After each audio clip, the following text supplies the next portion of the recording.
जमा करने पर भी रोक लगा दी है सुप्रीम कोर्ट ने। आज क्या कहा? नहीं, आज माननीय सुप्रीम कोर्ट के सामने याचिका दायर की गई थी। ऑनरेबल सुप्रीम कोर्ट ने ये कहा, सबसे पहले ऑनरेबल सुप्रीम कोर्ट ने चिंता जताई कि वहाँ पे पीस और हार्मनी मेंटेन रहे, और स्टेट ऑफ यूपी की तरफ से जो काउंसिल प्रेजेंट उन्होंने कहा कि हम सारी कोशिश और हम पूरा दायित्व है पीस और हार्मनी मेंटेन करने का। इसके बाद माननीय सुप्रीम कोर्ट ने जो मस्जिद कमेटी थी जिन्होंने एसएलपी दायर की थी, उनको कहा कि आप इस ऑर्डर को हाई कोर्ट में चैलेंज कर सकते हैं, और हाई कोर्ट में जाने का उनको एक लिबर्टी दी है। साथ ही साथ ऑनरेबल सुप्रीम कोर्ट ने यह भी कहा है कि 3 दिन के अंदर अगर आप हाईकोर्ट में याचिका दायर करते हैं तो मामला हाईकोर्ट के सामने लिस्ट किया जाए और हाईकोर्ट के फर्दर डायरेक्शंस तक के लिए वेट किया जाए, और तब तक के लिए ट्रायल कोर्ट की प्रोसीडिंग रुकी रहेगी जब तक हाईकोर्ट अपना निर्देश नहीं दे देता है।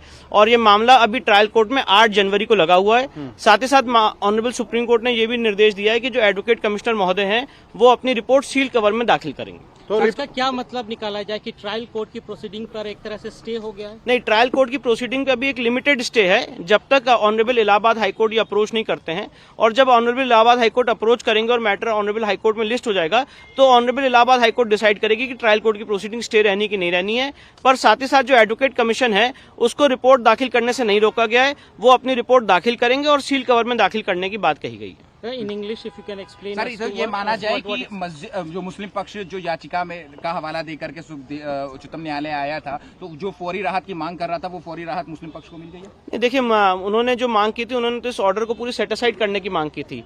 19 नवंबर 2024 के ऑर्डर को सेटिसाइड करने की मांग की थी, तो सुप्रीम कोर्ट ने उसको अभी एंटरटेन नहीं किया। उन्होंने कहा कि आप ये सारी बातें हाई कोर्ट में चैलेंज कर सकते हैं बाय वे ऑफ रिवीजन, या जो भी आपको लिबर्टी लॉ में प्रोवाइडेड है, और हाई कोर्ट फिर डिसाइड करेगा इस मामले में आगे कैसे प्रोसीड करना। इंग्लिश में एक बार explain. Yes, today the matter was listed before the honourable Supreme Court pertaining to the Sambhal issue.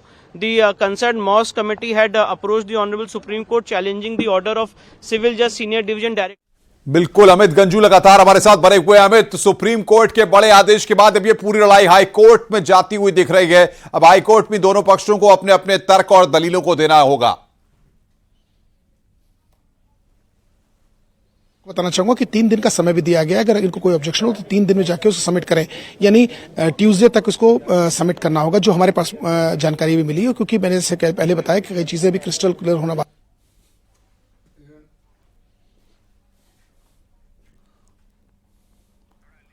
तो अमित गंजू हमारे संवाददाता ग्राउंड जीरो पर हैं, जो हमें ताजा अपडेट दे रहे हैं, जानकारियां दे रहे हैं किस तरीके से पूरा मामला निकलकर सामने आया है।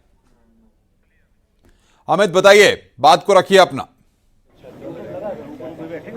देखिए, मैं आपको बताना चाहूंगा कि सुप्रीम कोर्ट में जो मॉस्क कमेटी के लोग गए थे, और उसमें आज उनका जब आया तो उनको कहीं ना कहीं थोड़ी रिलीफ मिलती इसलिए दिख रही है, क्योंकि तीन मेजर बिंदु जो सामने अभी तक फिल्टर होकर आए हैं, उसमें सबसे बड़ा है कि लॉ एंड ऑर्डर मेंटेन रहना चाहिए, पीस एंड हार्मनी बनाना रहना चाहिए। उसके अलावा लोअर कोर्ट किसी प्रकार का कोई अभी डिसीजन नहीं देगी अनलेस और अनटिल हाई कोर्ट की कोई डायरेक्शंस, हाई कोर्ट की डायरेक्शंस के बाद ही अपना कोई, यानी जो अभी 8 जनवरी तक एक रिलीफ ये है कि 8 जनवरी तक तो ऐसे भी कुछ नहीं होगा, लेकिन अब इनको 3 दिन का, इस कमेटी को 3 दिन का टाइम है। अगर कोई बात इनको रखनी है तो हाई कोर्ट जाके अपनी 3 दिन तक उसमें रख सकते हैं। यानी आज का एक वर्किंग डे है, दैट इज फ्राइडे, सैटरडे और मंडे तक माना जा रहा है कि मंडे तक रख सकते हैं। और इनके सब के अलावा जो लोअर कोर्ट में आज सबमिट होना था एएसआई टीम ने नहीं है, और इनके अलावा जो रिपोर्ट है वो कॉन्फिडेंशियल रहनी चाहिए, रिपोर्ट को कवर्ड फ्लैप में होना चाहिए। ऐसी तमाम चीजें हैं जो कहा गई हैं। अब मैंने जैसे आपको पहले कहा कि जैसे जैसे चीजें सामने आएंगी, पेपर्स सामने आएंगे, और क्रिस्टल क्लियर चीजें होंगी कि और क्या क्या डायरेक्शंस सुप्रीम कोर्ट द्वारा दिए गए। जी अनुपम। अमित, लेकिन सबसे बड़ी बात यह कि जिस तरीके से सर्वे हुआ, सर्वे की रिपोर्ट को लेकर के बातें हुई, और अब यहां पर कानून व्यवस्था, पुलिस और प्रशासन को लेकर सुप्रीम कोर्ट ने कहा है कि कानून व्यवस्था बनी रहनी चाहिए, यानी कि कहीं ना कहीं संभल में कानून व्यवस्था एक बड़ा मसला है, और इसको लेकर सुप्रीम कोर्ट ने कहा है कि कानून व्यवस्था बनाए रखना प्रशासन की जिम्मेदारी है, प्रशासन सुनिश्चित करे कि शांति। क्योंकि पहले दौर की जो रिपोर्ट है उसको फाइनल रिपोर्ट नहीं माना जा सकता है, क्योंकि जब वहां पे सर्वेक्षण करने के लिए जब अधिकारी पहुंचे तो पहले राउंड में वहां पे सिर्फ तस्वीरें वहां पे ली गई, वीडियोग्राफी हुई है, और जिस दिन वो सर्वेक्षण हो रहा था उसी दिन वो हंगामा होता है। हालांकि जो सर्वेक्षण करने का जो वक्त निर्धारित था 7 से लेकर 10 बजे के बीच में, उसी वक्त में वो हंगामा बरपता है संभल में। तो यहाँ पर जो आने वाले दिनों में जो सर्वेक्षण का जो दौर है वो भी आगे होगा, दूसरी राउंड, तीसरी राउंड भी किया जाएगा, तो उसके बाद ही वो कंप्लीट एक रिपोर्ट बनती है। वो रिपोर्ट को अभी कानूनी भाषा में अगर कहें तो वो पूर्ण तौर पे वो रिपोर्ट अभी तैयार नहीं है, क्योंकि उस मामले पर अभी कई और दौर की जो एक रिपोर्ट है वो तैयार होंगी। उसके बाद एक फाइनल रिपोर्ट बनेगा, उस फाइनल रिपोर्ट को कोर्ट के सामने भी रखना होगा। पहला मामला वो समझते हैं। दूसरा अगर देखा जाए, जिस तरह से कोर्ट के द्वारा एक निर्देश दिया गया है कि इस मामले पे जो उत्तर प्रदेश पुलिस को खास तौर पे वहां पर जो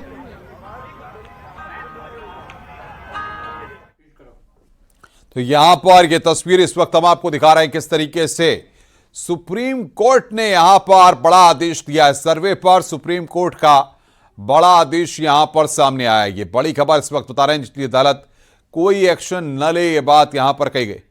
और उमेश श्रीवास्तव हमारे संवाददाता मेरठ से हमारे साथ जुड़े हुए। उमेश, जिस तरीके से ये पूरा मसला अब तक निचली अदालत में था, सुप्रीम कोर्ट में दूसरा पक्ष गया और अब हाई कोर्ट में अब पूरा मामला जाता हुआ दिख रहा है, यानी कि अब हाई कोर्ट में ही इस पूरे मसले पर सुनवाई होगी। निश्चित तौर पर बड़ा आदेश आया है सुप्रीम कोर्ट का, और जिस तरह से सुप्रीम कोर्ट ने कहा है कि निचली अदालत इस मामले में कोई कार्रवाई ना करे, निश्चित तौर पर बड़ा आदेश है। हाई कोर्ट में सुनवाई के बाद ही इस मामले में आगे फैसला होगा। तो निश्चित तौर पर आज जुमे की नमाज भी है और जुमे की नमाज को लेकर आज समूचे प्रदेश में अलर्ट भी है।